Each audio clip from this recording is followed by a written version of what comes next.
यहाँ रात का अंधेरा है और रेगिस्तान की रेत पर चांद की रोशनी पड़ रही है। उसी समय एक पिरामिड के अंदर छिपे खजाने की तलाश में राकिब तारांकन रेगिस्तान को पार करके आगे बढ़ रहा है।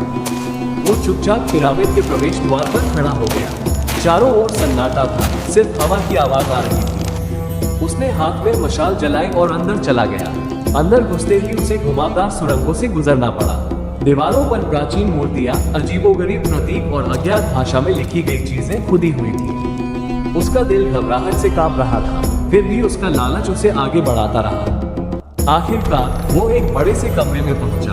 यह एक बड़ा पत्थर का हॉल था जिसके अंदर प्राचीन मूर्तियां थी। फिर वो एक छोटे से कमरे में गया और उसने एक मम्मी देखी और उसके बगल में कीमती सोने के हार, सिक्के और रंगीन रत्न पड़े थे।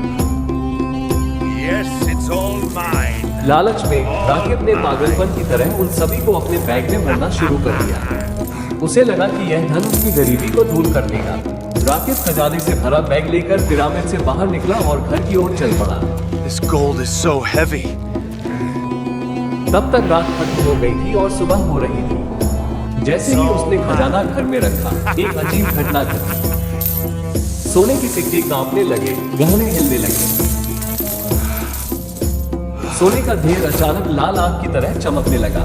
राकिब डर कर पीछे हट गया, लेकिन उसका डर यही खत्म नहीं हुआ।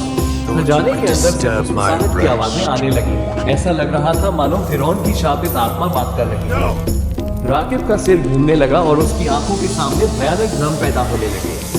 उसे चारों तरफ आग, सांप और अजीब सी परछाइयां दिखने लगी। वो चिल्लाते हुए कमरे से बाहर निकलने की कोशिश करने लगा, लेकिन वो अपने ही घर में रास्ता भटक गया।